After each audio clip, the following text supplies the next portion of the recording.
Nem só de pão vive o homem, mas de toda a palavra que sai da boca de Deus. Gênesis 37, olha, guarda isso no seu coração, essa palavra ela vai ser uma escada de salvação para a sua vida. Você caiu numa cova de engano, de erros, você que está cansado de agir de forma errada, vem castigado com tanta peso na consciência, sentimento de culpa e arrependimento, colecionando dores na sua vida pelas coisas erradas que já aconteceram. Essa palavra vai ser uma luz no meio do fim do túnel para te conduzir para fora dessa cova aí. Gênesis 37, verso 24. E tomaram José e lançaram na cova, porém a cova estava vazia, porque não havia água nela. Depois assentaram-se para comer pão, e levantaram os olhos, e olharam, e havia uma companhia de ismaelitas vindo de Gileade, e seus camelos traziam especiarias e bálsamo, e mirra, e iam levar para o Egito. Então Judá significa louvor, preste atenção, Judá disse aos seus irmãos: que proveito haverá que matemos nosso irmão e escondamos seu sangue? Vinde e vendamo-los a estes ismaelitas, e não seja a nossa mão sobre ele, porque ele é nosso irmão, é nossa carne. E seus irmãos obedeceram. E passando, pois, os mercadores midianitas, tiraram e alçaram José da cova, venderam José por 20 moedas de pratas aos ismaelitas, e eles o levaram para o Egito. Todos nós já fizemos escolhas erradas na nossa vida. E o tema desta palavra é milagres que vêm dos erros. Quando a gente encara erros e a gente enfrenta dificuldades na nossa vida, há um sentimento que pomos tudo a perder. Que agora já era, eu estraguei tudo, que não tem mais saída, que é demais o meu pecado, como disse Caim para o próprio Deus. Depois que foi descoberto naquilo que ele fez, e Deus falou, o sangue do teu irmão está clamando. E então Caim, caindo em si, diz, é demais o meu pecado, que eu não aguente. Enfim, um irmão que mata o outro por uma questão banal, simplesmente por ele ter adorado ao Senhor, sabe? Foi apenas por causa disso, mas mesmo para Caim, o tanto que ele errou, no entanto, ele foi restaurado, e Deus deu a ele a oportunidade de ele ter uma vida nova, uma vida diferente. Sabe, todos nós já fizemos escolhas erradas na vida. A Bíblia diz que há caminho que parece direito ao homem, mas o seu fim são caminhos de morte. Vai dar errado, vai dar ruim. E ninguém erra porque quer sofrer. Ninguém toma uma decisão precipitada ou equivocada porque quer sofrer. Ninguém casa pensando em separar. Ninguém faz negócio pensando em falir. Ninguém projeta, planeja alguma coisa pensando que vai dar errado. Todo mundo acha que vai dar certo. Enfim, e sempre há aquela justificativa de que agora vai. Eu encontrei uma saída e eu vou entrar nesse caminho e vou adiante. Quando a gente falha, a gente começa a viver uma vida de arrependimentos, ao invés de superar e seguir adiante. Nós mesmos nos punimos. Não que vamos ser sem vergonhas e estar sempre errando por caráter. Aqui não estamos falando para mau caráter. Estamos falando para você que, tal como eu, muitas vezes toma decisões erradas na vida. A gente escolhe erradamente, querendo acertar. A gente acaba pondo tudo a perder. A Bíblia diz que Jó, depois que perdeu os filhos e perdeu tudo, ele diz o seguinte: amaldiçoado seja o meu dia em que nasci, a noite em que alguém falou, concebido foi um homem.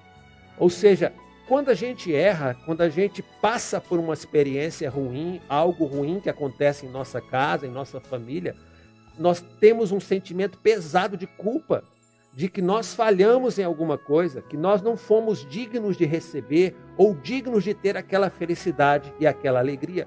O inferno começa a trabalhar pesado para gerar em nós um peso de consciência, aliás, um peso maior do que nós conseguimos suportar.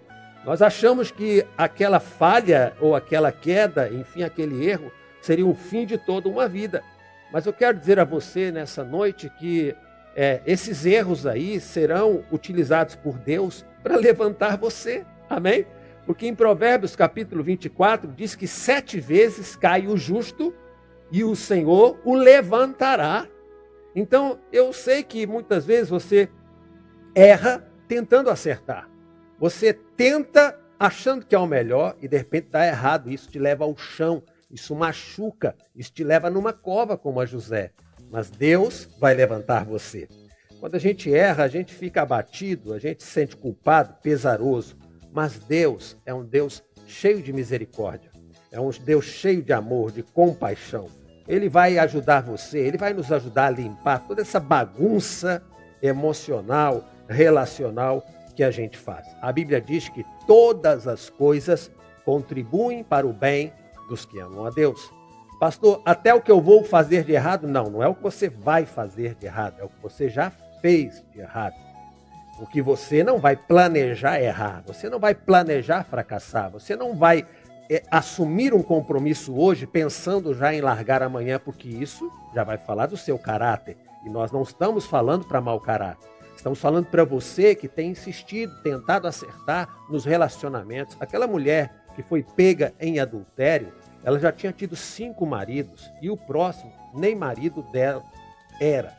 Ou seja, Jesus não chama ela de sem vergonha, mulher da vida e outros estigmas e etiquetas que a gente com preconceito coloca e adere na vida das pessoas. Porque ela seria como você e eu, querendo acertar. A gente tenta achar até dar certo, não é? Então vem os maridos ali, eu tenho uma mensagem que eu falo sobre isso, eu dou nome a esses maridos dessa mulher, né? Um deles é o sonho do casamento, e todos nós sonhamos quando somos jovens em casamento. E a gente acha que vai acertar, e aí o sonho muitas vezes passa, aí vem a decepção, a frustração, você se joga nos braços de alguém, enfim, essa não é a mensagem de hoje, tá? O importante é você saber que tudo coopera para o bem dos que amam a Deus. O povo de Israel, quando estava no deserto, ele se tornou impaciente. Quando saiu do Egito, a Bíblia diz que eles pressionaram Arão e Arão teve que fazer um bezerro de ouro para eles, sabe? Isso era uma coisa muito feia. Eu, se fosse Deus, eu tinha jogado um raio ali, acabado com aquele povo, aquela festa. A gente nem nunca ia ouvir falar de Israel, povo de Israel. Ia morrer tudo no deserto, sem WhatsApp, sem notícia nenhuma. Só que Deus continuou com as promessas dele sobre o seu povo. Sabe? Quando Deus mandou os espias na terra prometida, por meio de Moisés, foram os 12 espias lá. E eles voltaram, os 12, e 10 deles amaldiçoaram a terra. Falaram que ela é boa, realmente, é tudo bom, os frutos estão aqui. Mas é terra ruim, tem gigante, é problema, não vale a pena. Nós saímos do Egito para morrer no deserto. Sabe, se eu fosse Deus, novamente digo, outro raio caía, arrebenta tudo. Vamos começar outro mundo, outro povo. Mas Deus é misericordioso. Às vezes a facilidade nossa nos relacionamentos e negócios é de que achar que rasga um papel e joga fora. É um rabisco que você fez, é um projeto e joga fora. Mas as vidas são importantes para Deus. Pessoas não são descartáveis como um papel. Então Deus sempre tem uma forma de intervir na nossa história para agregar valor e nos dar a oportunidade de superar os nossos erros. Afinal de contas, não esquece, hoje estamos falando de milagres que vão acontecer mesmo a despeito dos erros que você já cometeu na sua vida. Enfim, Deus ama, Deus cuida daquele povo e Deus, ao ouvir a notícia dos 10 espias, e apenas 2 deles que falaram, a terra é boa, vamos para frente, Deus não fez eles morrer. Deus falou o seguinte, por causa disso, vocês vão caminhar 40 anos nesse deserto. Mas lá no fim, a geração de vocês de hoje, de 20 anos para baixo, vai entrar na terra prometida. Sabe? Ou seja, Deus, ele faz com que aquele povo que não queria entrar mesmo, pudesse morrer da forma como eles imaginaram e sonharam. É uma coisa que eu sempre digo, não fica declarando um futuro que você não quer viver. O povo de Israel, toda hora que a coisa apertava, falava, vamos morrer aqui, nós vamos morrer nesse deserto, já era a nossa vida. Deus falou, ok, então é o que vocês tanto têm falado desde que saíram do Egito, então vão morrer aqui mesmo, que é o que vocês querem. Porque quando a gente declara com a nossa boca, há poder nas nossas palavras. sabe? Isso atrai, isso libera o sobrenatural para acontecer na nossa vida. Então o povo de Israel, ele amaldiçoou aquele dia, aquele momento. E Deus podia esquecer aquele povo para lá, mas ele continuou com as promessas dele e eles entraram na terra prometida. Você já ouviu falar de Jonas? Jonas é aquele profeta a quem Deus enviou a Nínive, só que ele resolveu fugir do chamado de Deus. Deus pediu para ele, Jonas, vá para a cidade de Nínive. Ele pega um barco e vai para o lado oposto, porque ele não queria ir para lá. Ele fez um julgamento a respeito de Nínive, e realmente a cidade de Nínive era uma cidade ruim, de gente perversa e má.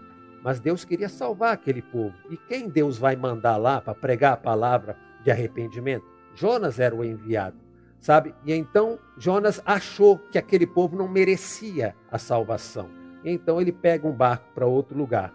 E a Bíblia diz, é algo interessante para você e eu sabemos nessa noite, que Deus fez uma tempestade vir sobre o barco. O mesmo Deus que acalma a tempestade é o Deus que também faz a tempestade, tá bom? Então lá, Jesus, a gente percebe que no meio do mar a tempestade se levantou para tentar frustrar o propósito de Jesus com os discípulos de chegar do outro lado. Deus apaziguou aquela tempestade. Mas no caso de Jonas, que foge de um propósito de Deus para a vida dele, de um caminho, Deus faz a tempestade. Veja bem, Deus causou aquela tempestade. Então, o Deus que apazigua o mar é o Deus que também causa as tempestades na nossa vida para nos conduzir ao caminho certo, para que o nosso destino se realize. E aquela tempestade, aquele temporal que quase acabou com tudo ali, foi um instrumento que Deus usou para Jó entender que ele precisava retornar ao seu destino. Você talvez está no meio desse temporal, você ora a Deus, mas foi Deus quem criou esse temporal que você está vivendo. Porque é hora de você voltar para o caminho, é hora de você voltar para o propósito de Deus. Deus te criou, Deus tem promessa na sua vida, Deus tem chamado, ministério. Então é tempo de você apaziguar. Quem vai acalmar esse mar vai ser você. Quando Jonas foi jogado nas águas, a tempestade foi embora. E Deus então levou Jonas. Jonas dizia naquele barco, eu sou um hebreu e sou um servo de Deus, sabe? Mas todas as vezes que fugimos do Senhor, nós fugimos do nosso destino, do propósito de Deus para a nossa vida. Você pode até estar desconfortável nesse momento, enfrentando muitas crises por estar longe do caminho de Deus, como Jonas estava naquele ventre, no ventre do peixe. Mas Deus vai te levar por um caminho certo. Deus vai te levar a um caminho bom. Então a palavra veio segunda vez a Jonas dizendo, quero que você vá a Nínive. Sabe, Deus falou de novo com ele, porque Deus não tem problema pessoal conosco. A gente erra, é fato, a gente escolhe errado, a gente decide a coisa errada. Mas Deus não vai desistir de falar aos nossos corações. O Salmo 37 diz que os passos de um homem bom são confirmados pelo Senhor e ele se deleita no seu caminho. Ainda que caia, não ficará prostrado, pois o Senhor o sustenta com a sua mão. Amém? Então, se você foi para longe do seu destino e do seu caminho, os temporais da vida, e quem sabe o próprio Deus está causando isso, vai trazer você para o caminho. Eu não sei se você já pegou um GPS, colocou no seu carro, colocou um destino para você chegar em algum lugar. Já fiz isso tantas vezes. E se na nossa caminhada a gente acaba errando a saída, passou do ponto, era para sair na primeira direita e a gente foi adiante, o GPS ele não vai ficar assim falando, olha, já era, tu perdeu, tinha que ter virado lá atrás, agora você se vira. Não, a maquininha vai lá e ela recalcula a rota. E ela tenta achar o próximo caminho mais perto que nos leve até a nossa saída.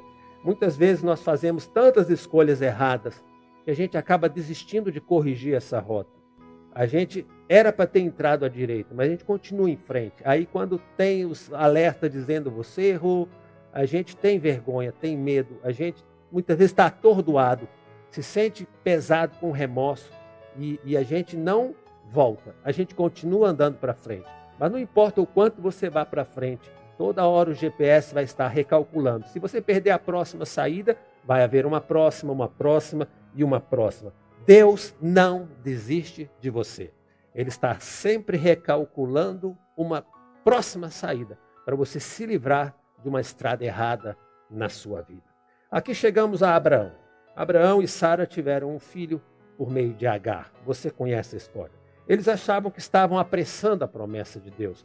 Deus falou para Abraão e Sara: vocês terão um filho, vocês vão ter um menino. Mas eles trouxeram confusão para sua própria casa quando Abraão decidiu ter, junto com Sara, um filho por meio de Agar, que era serva de Sara. Isso é um arranjo. É o arranjo que a gente faz no dia a dia para tentar encaixar as promessas de Deus. A gente pensa, Deus está demorando. Deus não está. Deus falou, então vai acontecer. Claro que vai, mas vai acontecer certo. Não vai acontecer pelo caminho errado. Deus escreve certo por linhas erradas. Não, Deus sempre escreve certo na linha certa. Acontece que Abraão teve um filho com a Agar, a serva de Sara, achando que aquele arranjo deles ali, aquela coisa decidida lá dentro da tenda entre os três, ia dar lá na frente nas promessas de Deus. Pastor, eu estou dando o meu melhor. O seu melhor pode estar destruindo você. O seu melhor pode estar atraindo problemas para a sua vida. O seu melhor pode estar trazendo maldição sobre a sua casa. Então, tome cuidado, vigia. Cuidado para você não tomar uma estrada errada e, de repente, achar que está ajudando quando está atrapalhando. E aí Abraão teve que despedir Agar e o seu filho Ismael pelo deserto. Quando esse menino ficou maior, não dava mais para conviver dentro da casa com o Isaac. Era aquela contenda constante. E você lembra no começo, quando a gente já falou da contenda de Abraão e Ló, o seu sobrinho? Muitas vezes a gente está vivendo contenda dentro de casa por causa de coisas erradas. E você até ora, Deus, por que a minha casa está uma bagunça? Porque a gente está bagunçando ela. A gente está bagunçando o relacionamento, a gente está bagunçando as coisas. A gente olha para a palavra de Deus e lê como um livro, e a gente esquece que Deus não é um livro, Deus, é vivo. Você tem que buscá-lo, você não pode só ler como quem lê a bula de um remédio. Não adianta, um médico sabe o que está fazendo, ele te deu um remédio, você vai lá, abre a bula e, mas eu não tenho nada disso. Você pode achar que não tem, mas o médico sabe o que você tem. Então, quando a gente lê a Bíblia, a gente não pode só ficar lendo lá e achar que aquilo não é para nós. Deus tem palavra para as nossas vidas, para nos resgatar, nos tirar dessa bagunça emocional, espiritual, relacional, que muitas vezes a gente se mete. Abraão, então, por causa da confusão de Isaac e Ismael, ele teve que despedir o filho, teve que mandar Ismael embora. Sabe, Deus poderia até falar para Abraão, agora aguenta, você que criou isso aí, te vira, você que fez esse negócio, não tem nada a ver com isso, sofra quieto. Mas Deus tem um compromisso conosco. Deus tem um compromisso com a nossa vida. Deus é o Pai, que muitas vezes vem arrumar as bagunças que a gente, como filho, cria. É como um filho que quebra um brinquedo, uma filha que quebra uma boneca, arrancou a cabeça da boneca, traz para o pai poder consertar, né? Pai, conserta. Quantas vezes eu já botei cabeça no lugar de boneca, braço no lugar, perna? Por quê? Porque assim o pai sabe como corrigir. E Deus também falou para Abraão, não se preocupe com essa criança, eu vou cuidar de Ismael, eu vou fazer dele também uma grande nação. Tal como Abraão, todos nós temos um Ismael na nossa vida, um filho gerado fora da promessa. Foi uma decisão tomada erradamente e que a gente não tem como esconder nas areias do deserto, não tem como esconder no tempo que já passou. Ele está ali, ele continua ali, ele nos acusa, ele está vivo, ele está respirando, está agindo. Mas não sei por quanto tempo Abraão lamentou a perda de Ismael, porque afinal de contas era um filho dele também. Mas Deus tem a sua forma de agir. Sabe, não tenta consertar as coisas que você mesmo criou de errado. Sabe, geralmente eu sempre digo isso, inclusive para líderes na igreja, que quem criou o problema não vai ter a solução para o problema que criou. É importante que você confie e entregue isso nas mãos de outro. É importante que você saiba que quem fez parte do problema não vai fazer parte da solução. É difícil, porque a gente sempre tem uma atitude diante daquilo que a gente fez. Muitas vezes levado por soberba, orgulho, nós somos lentos em reconhecer que erramos sim. É erro nosso. Não estávamos bem, não oramos a Deus, não buscamos, não confiamos no Senhor, agimos precipitadamente, tomamos atitudes carnais. E isso seria suficiente para a gente poder caminhar adiante. mas é muito difícil de acontecer. Por isso, entrega nas mãos do Senhor. É o que diz a Bíblia, entrega teu caminho ao Senhor, confia nele e o mais, tudo ele fará. O tempo passou. Abraão veio Isaque, Isaque veio Jacó, e Jacó então gerou José. José é tataraneto de Abraão. Entenda uma coisa, Deus é Senhor do seu destino e da sua história. Deus é Senhor da sua casa, da sua família. Eu sei que você vai se preocupar em cuidar dos filhos, mas por mais que você faça, uma hora esses filhos vão estar nas mãos de Deus. Em algum momento, José precisou ficar nas mãos de seus irmãos que queriam matá-lo. O pai não estava perto para proteger e cuidar. Jó, como nós já lemos no início, quando os filhos faziam festas e baladas noturnas, ele passava a noite em oração e vigília, em arrependimento e confissão a Deus pelo pecado dos filhos, preocupados com o que os filhos estavam fazendo de errado, mas nada dessa preocupação de Jó mudou o fato de que os filhos tinham uma outra caminhada, uma outra história. A gente precisa entender que Deus é o Senhor de todas as coisas, que nós precisamos confiar. Tem horas que a gente tem que entregar nas mãos do Senhor, que a gente já não conseguiu resolver. Nós não temos solução para isso. Abraão não tinha solução para o problema que ele criou. Não dava para voltar Isaque no ventre de Agar de novo. Agora gerou um filho, agora vem consequências. Agora esse filho ele tem que despedir, agora ele tem que romper relacionamento. É muito doído, muito doloroso. Mas Deus vai cuidar. Creia nisso. Deus cuida de tudo que está ao seu redor. E então, anos depois, olha o que acontece. Lá está José dentro de uma cova. E Judá, lembra que eu falei lá atrás? Judá significa louvor. O que é que vai tirar você da cova? É o louvor. Não é a reclamação, a murmuração, a queixa pelas desgraças que estão acontecendo, por se achar injustiçado pela vida, por achar que não vale a pena. José, ele foi vítima, sim, de muitas coisas que aconteceram na vida dele, mas ele não se considerava uma vítima. Ele sempre entendia que Deus tinha um propósito para tudo. Ele chega a dizer aos irmãos lá no final da história: todo o mal que vocês fizeram contra mim, Deus transformou em bênção. Amém? Então você não pode se considerar uma vítima do destino. Você tem que deixar Deus conduzir o seu barco. Por mais que muitas vezes, como diz o salmista, ainda que eu ande pelo vale da sombra da morte, não temerei mal algum, porque tu estás comigo. Então, se Deus está conosco, não temos que temer, ainda que o caminho seja difícil, dificultoso, complicado. O Senhor vai nos levar a verdes pastos e a águas tranquilas. E então Judá, no meio dos 12 irmãos, teve uma ideia: vamos tirar José daí. Vamos tirar. O louvor vai tirar você da cova. Amém? O louvor liberta. Paulo e Silas cantavam na prisão. E perto da meia-noite, quando eles louvavam e adoravam a Deus, o Senhor tirou eles daquela prisão. Louve e adore ao Senhor. Sabe, há poder na adoração e no louvor. E Judá então falou aos seus irmãos: está vindo aí uma caravana de quê mesmo? Eu queria ter vocês aqui na igreja para a gente poder interagir. Vem uma caravana de quê? De ismaelitas. Mas quem são os ismaelitas? Os ismaelitas tiveram sua origem em Ismael, que era filho de Abraão. Então, o Ismael, gerado por Abraão, gerado por um pecado grave entre Abraão, Sara e Agar, ao qual ele teve que entregar nas mãos do Senhor a criança e dizer: agora eu não tenho mais domínio sobre isso. Deus falou para Abraão o seguinte: eu vou cuidar dele. E Deus cuidou. Ismael prosperou e cresceu no deserto. E a sua geração foi crescendo.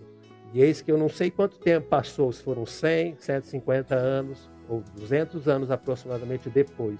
Lá vem uma caravana de ismaelitas, e foi justamente essa caravana que levou José, tirou da cova e levou para o Egito. Amém? Deus vai usar os teus erros para fazer milagres. Não é que você tenha que errar para que milagres aconteçam, porque errar dói. Errar dói muito. Dependendo do erro, dói profundamente até o fim da vida, e você precisa aprender a conviver com a dor. Mas o seu erro não é o fim de tudo, não é o fim da história. Entrega o teu caminho ao Senhor. Deus arruma direitinho toda essa bagunça que a gente organiza e faz com a nossa vida, pois foram os descendentes de Ismael que salvaram um descendente de Abraão. Que Deus possa abençoar sua vida nessa noite, abençoar você e sua casa, trazer sobre você, sobre todos nós, graça, bondade, misericórdia. Deus vai usar os nossos erros para nos dar milagre. Hoje o Senhor quer recalcular a rota de alguns. Hoje o Senhor, tal como um GPS, Ele quer falar, olha, você tinha que ter virado lá atrás, mas lá na frente eu já preparei um retorno. Pastor, é muito difícil reconhecer erros. Eu sei que é. E para isso precisa ser nobre, corajoso, forte. Precisa confiar e entregar nas mãos do Senhor e reconhecer que você errou. E saber que você errou e que Deus não quer isso para te expor e te envergonhar. Mas Deus vai usar os teus erros para fazer milagres e vão levar você e aprumar você e ajustar você ao seu destino. Amém? Vamos orar? Nosso Deus e nosso Pai. Senhor, eu sei, Deus, que é muito difícil para nós convivermos